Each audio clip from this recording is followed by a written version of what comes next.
Welcome to another episode of Ask Cindy Connector Live.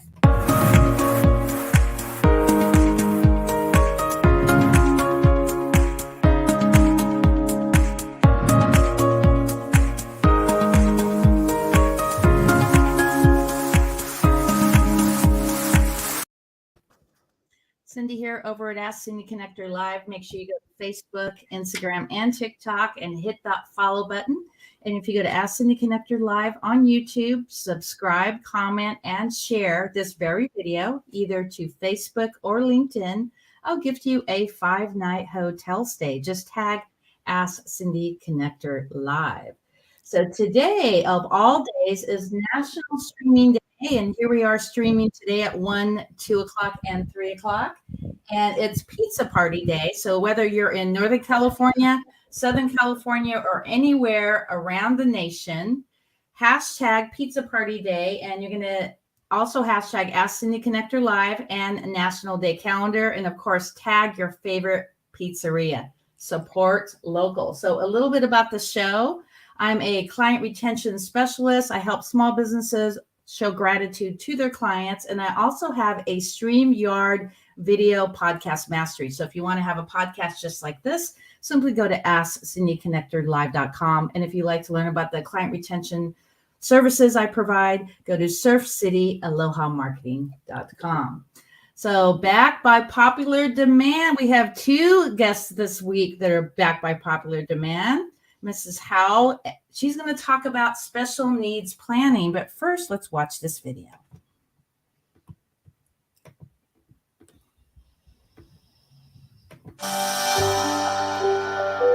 Parents and grandparents and other family members can support a special needs person by doing special needs planning. Special needs people are people with disabilities due to developmental delay, such as autism, an accident, an injury, or mental illness. Usually in special needs planning, we're trying to provide for the support of the special needs person without jeopardizing government benefits that they're receiving based on their own income or the fact that they have no assets. There are many things that people don't quite understand about special needs planning. Really, the underlying purpose is to come up with a plan to take the place of a parent. And just that thought alone is oftentimes very distressing for the client, the parent. These are trusts that need to last a long time. We don't know how long, sometimes 30 years, sometimes 50 years. Many, many things have to be considered. How are we going to address the fact that perhaps our trustee will die before our beneficiary? What if the laws change? How are we going to be flexible enough in this planning to address those kinds of things? In many cases, a special needs trust is not funded, meaning assets aren't transferred to it until after the parents of the special needs person pass away. Sometimes, though, what's best for the family and the special needs person is to create a trust and transfer assets into it now. Oftentimes that's because other family members also want to contribute. The special needs trust can also be designated as the beneficiary of various other assets, such as life insurance or retirement assets. I thought the questionnaire that I was sent initially was very straightforward. It helped me get my thoughts together. It was easy to complete, and I found that the information that was requested was all relevant. There are many other issues that have to be thought through very carefully, and our job is to help our clients do just that. Awesome. That's a great video. So let's go into all this topic here. So special needs planning, let's talk about that. Why is that important and how does that work? Sure. Well, it's important because there are lots of people in our country who, for a variety of reasons, are not able to, to work, to produce enough income to support themselves due to a disability. And the ability to set money aside for them to enhance their lives, to make sure they have the best lives possible, and still enable them to qualify for really valuable government benefits like Medi-Cal. Medi-Cal is usually about the most valuable benefit to someone who can't work, who doesn't have a job. Having the government help you pay for your health care, that's a terrific benefit, and we don't want to jeopardize that by inheriting money. So we do the planning so that the special needs beneficiary can inherit the money but still retain their Medi-Cal. And usually that's the one thing that we're most focused on. There are other benefits, but that's a really important one. Okay, let's talk about what is a trustee and what are the responsibilities of the trustee. Okay, so the trustee of the special needs trust is the person whose job it is to manage the assets that the trust owns, which is usually going to be, money and some investments in the stock market or bonds, whatever. It could be real estate, but they have to manage those investments. They have to make sure that they're invested wisely, and so they'll last, and they'll produce money, and they won't go down in value, we hope. Although last few weeks we've seen lots of chaos in the stock market, but so the trustee's job is to make sure the assets are going to be available, and their job is to spend them on the beneficiary, for the beneficiary, in such a way as not to, again, jeopardize those government benefits. What are some other key points here on your website about special needs planning? Well, I think that there's an important distinction in the special needs world between what we call a third-party trust and a first-party trust. So the ideal situation is when someone has a child who has special needs, they're going to do an estate plan that sets up a special needs trust for this child. So mom and dad, they do an estate plan. When they die, now this special needs trust comes to life. Now it has money. That's what we call a third-party special needs trust, because that's mom and dad's money. That is not the child's money. That's mom and dad's money. They put it in there. So that's called a third-party special needs trust. And that's the best thing that we can have. There's a little more flexibility there. And when the child dies, the special needs child dies, that money can go to some other family member. Okay. So it stays in the family. What happens, though, sometimes is a person who is receiving government benefits suddenly gets money either through an inheritance or sometimes from a lawsuit. They suddenly get money that isn't put into a special needs trust. So we don't have that protection for them. But fortunately, our federal law allows that special needs person to create their own special needs trust. So they can keep that lawsuit money, or they can keep that inheritance in a special needs trust, and it's still there for them. It's there to pay for things that they need, and they still get to keep their government benefits. The bad thing is that when they die, that money left in the trust is going to go back to pay back Medi-Cal. If they were receiving Medi-Cal, they'll have to pay Medi-Cal back. So it's a little less likely that any of the money will stay in the family. Is that the state recovery program, or is that something? Exactly. Yes, that's Okay. exactly right. So, and that's true of all kinds of Medi-Cal. If you receive Medi-Cal during your lifetime, in many cases, you will be required to pay that money back out of your estate on your death.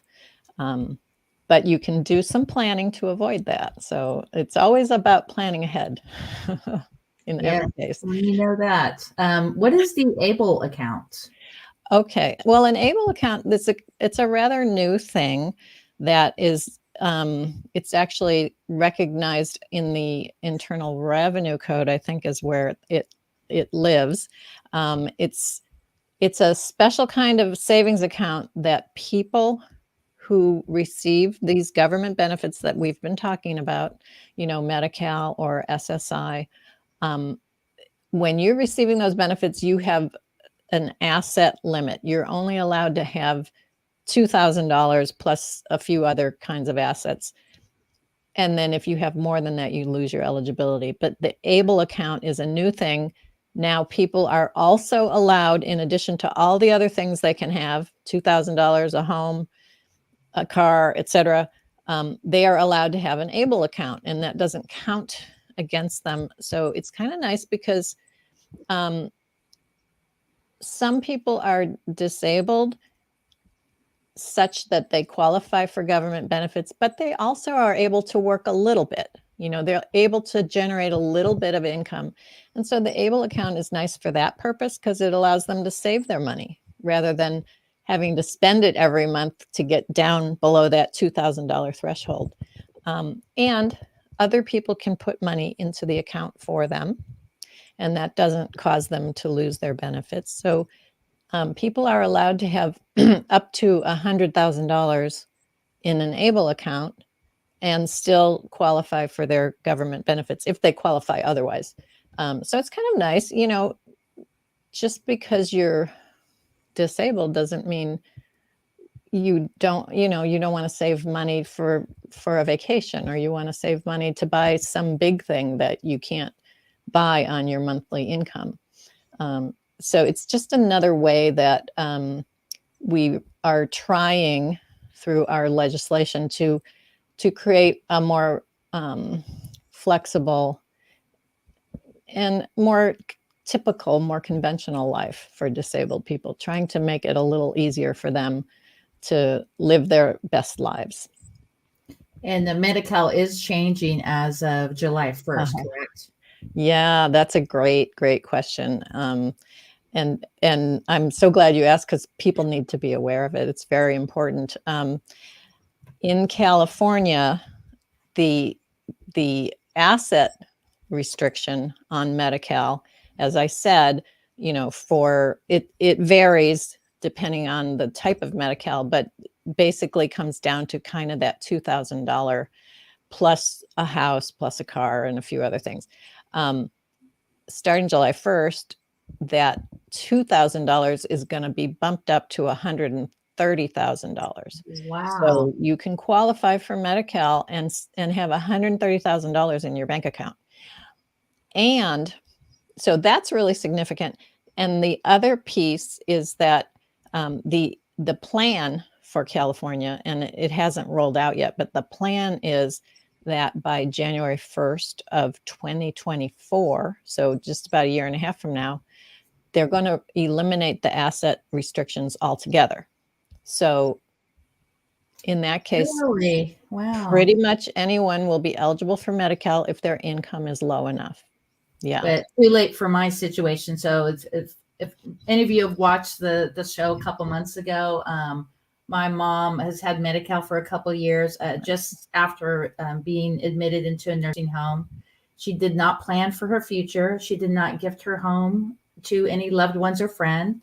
And so what happened is the house was sold with incorrect information from previous counsel. And so now I have to pay 2 years of back payment to the nursing home and a monthly payment of almost $10,000 a month. And once that is exhausted, then my mom will be eligible again for Medi-Cal, but her entire assets are actually wiped out due to she didn't protect her home or create to keep that legacy going. Yeah. So there's still will be a need to do that kind of planning.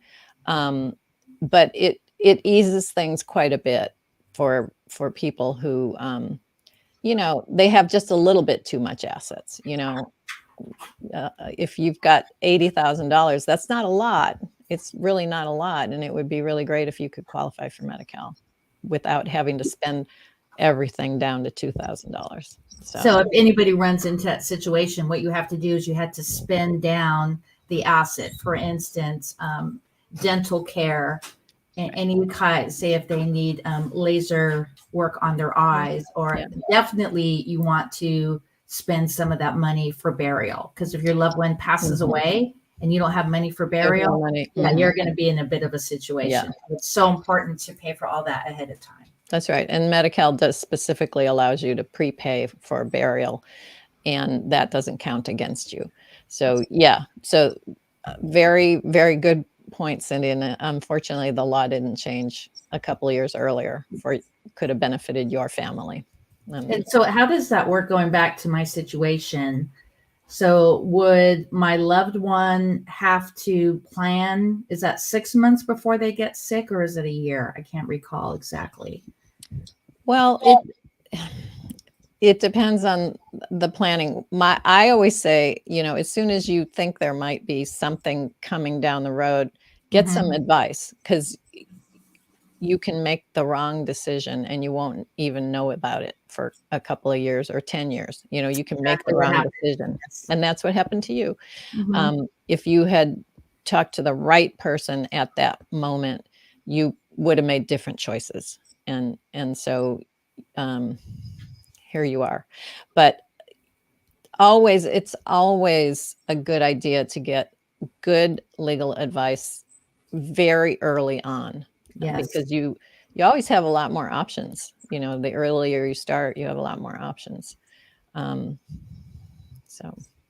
Well, yeah, because I did tell my parent before she got really ill, and I told her that the best thing to protect her house and protect her asset and her legacy would be to gift the home to myself, my sibling, or a good friend. Yep. And she opted out of that particular advice. Chose not to do that. Yeah. So I did give the advice, but it's all up to the person, if that's right. You can't do it without her consent or against her consent. You can't do it. So yeah, you were kind of stuck, and unfortunately, the rest is as you described. So the rest will be in the book. Let's go back to your website and let's go to free resources. So is that resource or reference tools? Yeah, we've got a number of ebooks, reference guides that are, you just click and you download them, and you can.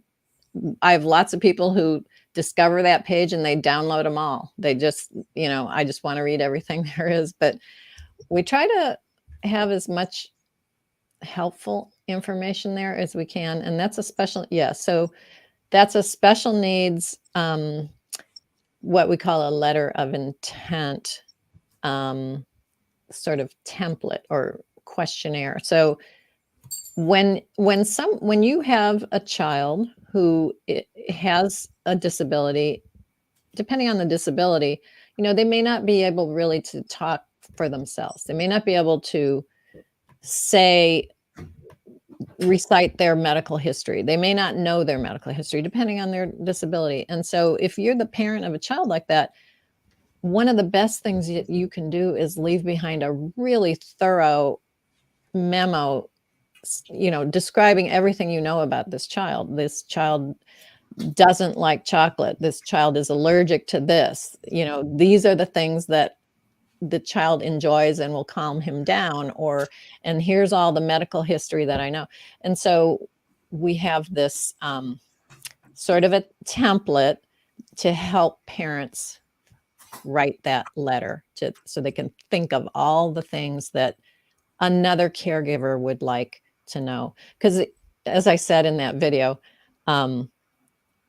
special needs planning is about planning to replace yourself. And that's another area. You've got to get everything that's in your head down onto a piece of paper, because it's a lot easier to have that guidance than to try and figure it out for yourself when you're the next caregiver. Yes. So, and anybody can go to our website and it's all free. You can download that for yourselves and get busy working on it this weekend. Get your own letter of intent.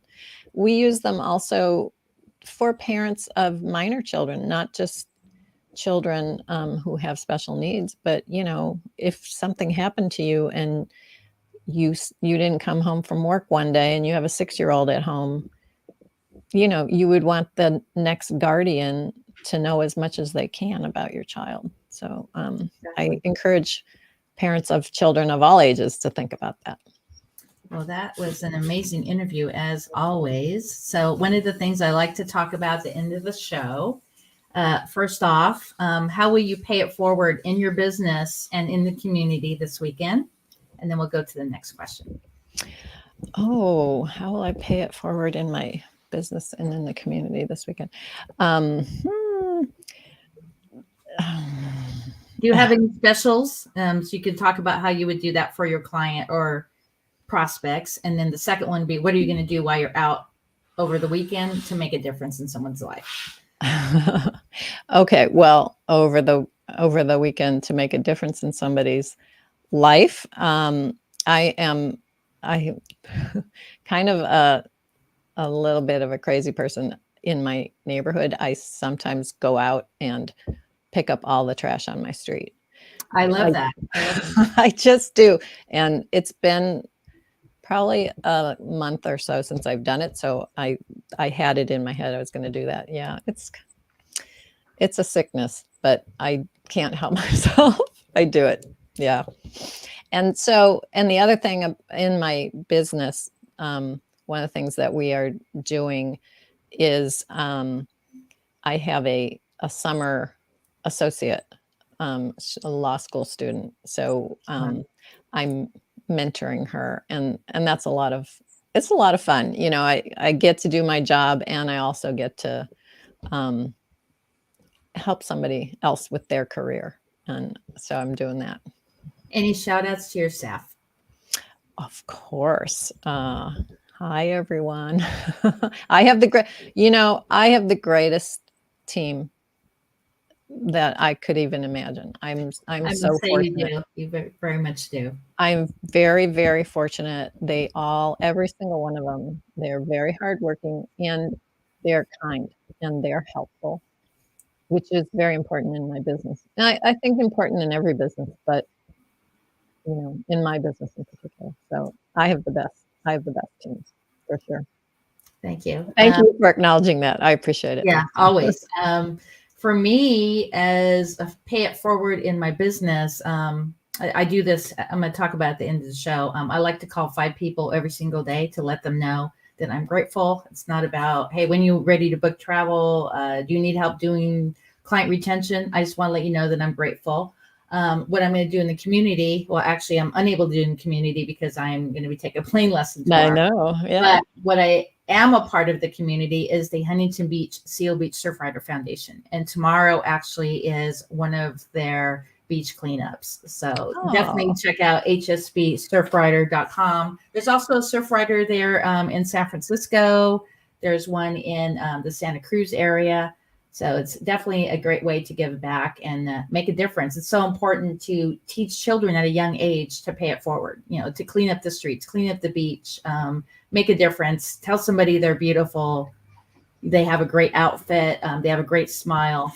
And that's really how we need to live our life every single day. I like that. I like that a lot, especially the cleaning up the beach part. Yeah, right up my alley. I'm going to do a shout out to you and your staff because they are absolutely amazing. And there isn't enough things I could say about you. All I can say is I'm grateful for you. And I'll get a little emotional because if I would have met you, I would have been in a way worse situation. So thank you. You are welcome. I appreciate it. It's an honor to be here too. So thank you so much for inviting me. So we'll have to figure a topic here we could do in the next couple months. I'm going to be speaking at the Celebration Nation the end of August. So I'm an ambassador with National Day Calendar, and I'll drop a calendar in the mail. And so you could kind of remember each national day and share that with your staff. And just live every day in gratitude and wake up every morning and just thank God in the universe that you wake up. That's really what's important. And surround yourself by those who celebrate you, not tolerate you. Oh, that's really good. Very wise words. I'm going to pop you in the green room if you want to hang tight for about a minute while I close out, and then we'll chat for about a minute. Thank you. Okay. Thank you, Cindy. Always a pleasure to talk to you. Thank you. Well, make sure you connect. You can check out all her information here on Facebook or on YouTube, and we will repurpose the YouTube tomorrow.